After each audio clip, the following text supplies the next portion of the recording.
qu'elle s'accommode à notre langage de ce jour. Dans Romains 12, du verset 6 au verset 8, il est écrit: nous avons des dons différents à utiliser selon que Dieu a accordé gratuitement à chacun. Si l'un de nous a le don de transmettre les messages reçus de Dieu, il doit le faire selon la foi. Si un autre a le don de servir, qu'il serve. Celui qui a le don d'enseigner doit enseigner. Celui qui a le don d'encourager les autres doit les encourager. Celui qui donne ses biens, qu'il le fasse avec entière générosité. Celui qui dirige, qu'il le fasse avec soin. Celui qui aide les malheureux, qu'il le fasse avec joie. Amen. Quelqu'un peut-il lire dans la version 8 secondes?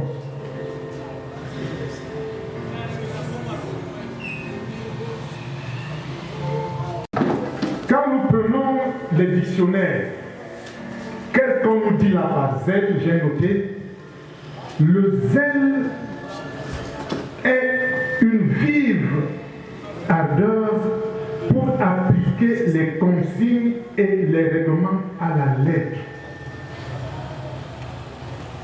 Et c'est le seul don pour lequel il est demandé d'appliquer à la lettre ce qui est dit, ce qui est demandé.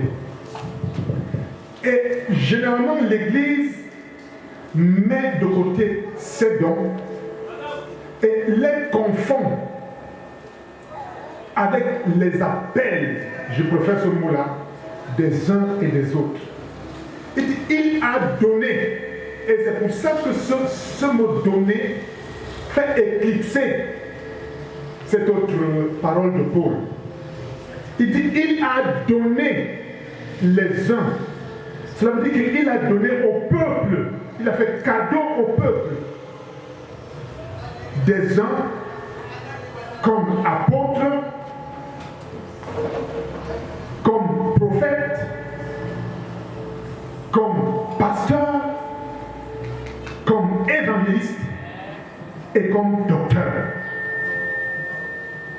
Mais les dons autres qu'il nous a donnés, il ne les a pas donnés cadeaux au peuple, il les a donnés à des personnes individuellement. Lorsqu'on dit prophète Soso, apôtre Soso, pasteur Soso, cela veut dire que Dieu a pris Soso et il a donné au peuple pour que Soso soit le serviteur de ce peuple-là. Or, les dons dont il est question ici est une capacité que Dieu nous donne pour que nous l'utilisions pour accueillir des choses que nous allons donner au peuple. C'est pour ça qu'il dit que celui qui a le don de donner ses biens aux malheureux le donne avec libéralité. Cela veut dire qu'il te donne la capacité d'accueillir des biens, et maintenant ces biens, tu dois les distribuer aux malheureux. Tu dois soutenir l'église avec. Il te donne la capacité de diriger. Et c'est cette capacité qui m'intéresse ce matin. Parce qu'à cette capacité, à ce don, il dit à ceux à qui j'ai donné ce don, qu'ils le fassent avec zèle. Qu'ils le fassent avec soin. Les libertés peuvent ne pas se faire avec zèle ou avec soin. La prophétie peut se faire sans zèle et sans soin. Mais quand tu as dirigé, cela doit se faire avec un soin méticuleux, selon les instructions que Dieu t'a données. Or, qu'est-ce que nous regardons aujourd'hui, lorsque les chrétiens sont à l'extérieur, ceux qui ont le don de diriger, dirigent leurs affaires avec zèle. Et leurs affaires connaissent un succès quelquefois fulgurant. La seule chose dont ils s'inquiètent, c'est la marche de leurs affaires. Mais lorsqu'ils arrivent à l'église, leur cerveau, je vais employer ce mot-là même comme il n'est pas très correct, leur cerveau fout le camp. Ils viennent à l'église et ils s'asseyent comme des petits enfants qui manquent d'intelligence, à qui Dieu ne leur a pas donné la capacité d'aller à l'école.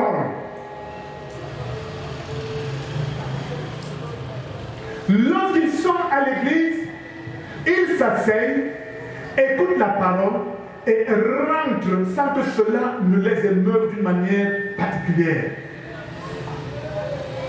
Amen. Et Dieu dit, lorsque je te donne ce don de pouvoir diriger, tu n'as pas besoin d'être apôtre. D'une manière globale, tu n'as pas besoin d'être pasteur.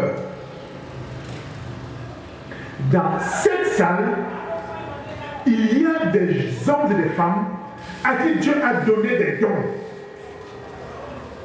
Et ces dons doivent être mis premièrement au service de l'Église. Lorsqu'il te donne ce don, cette capacité de diriger ta propre maison, c'est pour que tu amènes tes enfants à l'église et afin qu'en dehors de ce qu'ils dirigent à l'extérieur et qu'ils font à l'extérieur, qu'ils le font davantage à l'église. Si le directeur général d'une société, dans son village, dans son quartier, dans les organismes, il doit pouvoir donner en davantage à l'église. S'il rend visite aux malheureux dans les hôpitaux et autres, il doit encore le faire davantage à l'église. Mais ces choses, nous les faisons plus à l'extérieur qu'à l'église. Le Seigneur m'interpellait cette nuit et il me disait, le temps est venu pour que tous ceux à qui j'ai donné des dons dans ma maison les mettent au service de ma maison. Amen. Remarquez que ce dont nous parlons ce matin n'a rien à voir de manière directe avec les pensées démoniaques, les rêves démoniaques et les autres. Mais lorsque nous regardons en profondeur cela, nous constatons qu'en réalité, le diable n'est pas loin de cela, parce qu'il tord les Écritures pour t'amener à croire que tu es sur la lignée, sur la visée, sur le chemin que Dieu t'a donné. Et ça m'amène à penser à quelque chose. La majorité de ceux qui croient qu'ils ont des problèmes avec Satan, c'est ceux qui le rencontrent. C'est ceux qui rencontrent Satan. Lorsque Satan attaque tes affaires, attaque ta santé, attaque ta famille, il est en face de toi et il attaque. C'est là que beaucoup se rendent compte qu'ils ont affaire à des mauvais esprits. Alors ils lancent des combats spirituels, ils lancent des prières de combat. Mais la partie la plus dangereuse, c'est quand tu marches avec Satan ou que Satan te pousse par derrière. Quand tu marches avec Satan, tu ne te rends pas compte. Quand tu marches avec Satan, tu es dans le péché. Mais tu trouves une explication au péché. Quand tu marches avec Satan, les dons que Dieu t'a donnés se manifestent toujours. Si tu as donné le don de prophétie, tu donnes des prophéties exactes. Mais il avance avec toi. Amen.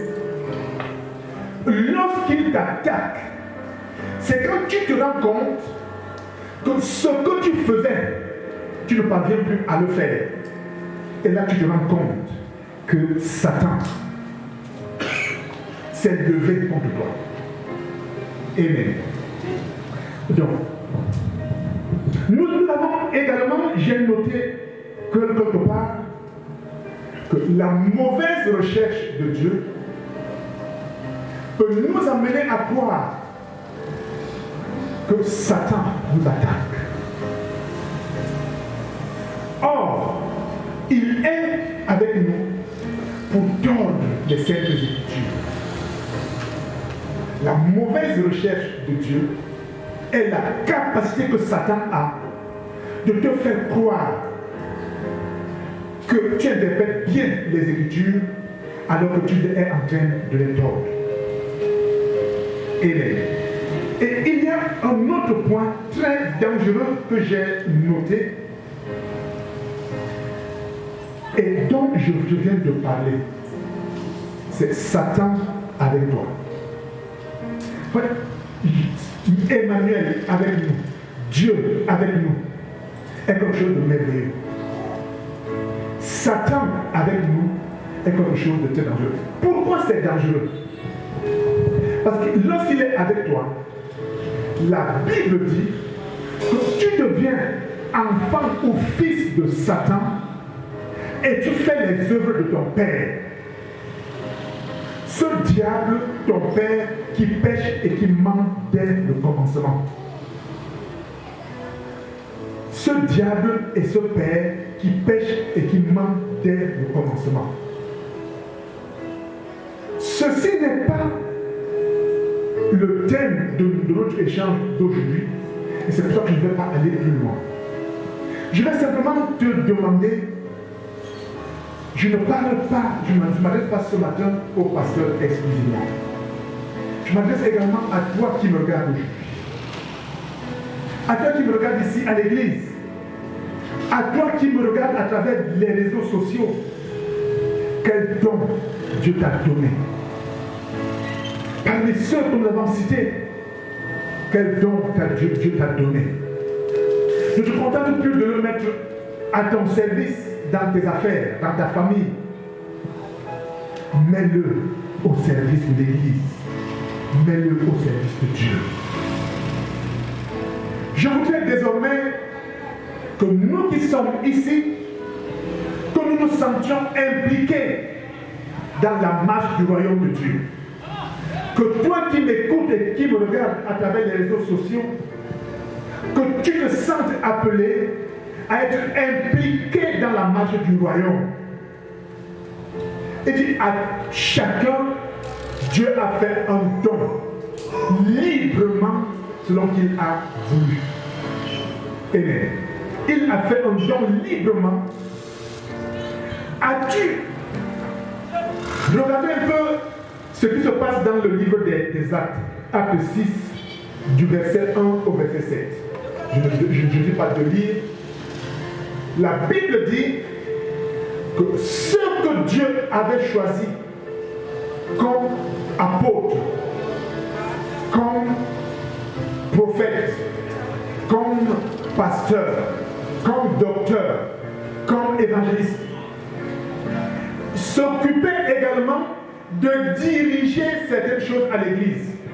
C'est eux qui étaient encore chargés de distribuer la nourriture. Non seulement ils préparaient leur prédication, non seulement ils faisaient l'évangélisation, mais ils étaient encore appelés à s'occuper de la gestion de l'église. La Bible nous dit qu'un seul groupe de personnes s'est levé et s'est plaint que leurs veuves sont lésées pendant le partage de la nourriture. Alors la Bible nous dit qu'ils ont dit qu'on appelle, qu'on choisisse parmi le peuple des hommes de qui on rend un bon témoignage, afin qu'ils s'occupent de diriger les choses de l'Église, et que ceux qui ont les 5 dons continuent à s'occuper de la parole, Et parmi ceux qu'on a choisis, il y a eu Étienne. Donc, le fait que tu t'occupes de la gestion des choses de l'Église ne fait pas que tu sois exclu de ces saints dons. Amen. Je vous dis qu'Étienne a fait des choses extraordinaires. Donc en réalité, la Bible nous enseigne ici que je ne peux pas être ici. Maman me demandait aujourd'hui si j'ai même dormi. Chaque fois qu'elle se réveillait, elle trouvait que j'avais encore un papier en main. Elle se réveillait, elle trouvait que je ne suis plus couché là. Je suis déjà à l'église. Je lui ai dit, maman, j'ai dormi de 4 heures à 5 heures. Et lorsque je finis de le faire, que je vienne encore ici, et ensuite je me mets à organiser. Parmi ceux qui m'écoutent ici à l'église et ceux qui m'écoutent au travers des réseaux sociaux, il y a parmi vous des techniciens en tout genre. À partir de maintenant, ceux qui font dans le bâtiment et le génie civil, leur rôle, c'est de veiller à ce que le temple, la maison de Dieu, soit belle. Ceux qui ont les capacités de gestion, ceux qui ont des connaissances dans la comptabilité, leur rôle est de se mettre au service de la comptabilité de l'Église. Ceux qui ont la capacité d'encourager ceux qui sont affligés, leur rôle c'est d'aller vers eux et de les encourager. Ceux dont le rôle est de distribuer leurs biens, leur argent aux autres. Leur rôle c'est de travailler, s'occuper de leur famille, de l'avenir de leur famille, mais prendre une partie pour distribuer à ceux qui sont malheureux. Tous ne vont pas seulement mettre au service de l'Église et au service de l'humanité leur prière. Ils doivent également mettre au service de l'Église et de l'humanité leur argent et leur bien. C'est ce qui est dit là. Tous, nous devons désormais penser et nous rappeler que Dieu dit lorsqu'il te bénit, il ne te bénit pas pour toi. Il dit à Abraham, je ferai de toi une grande nation.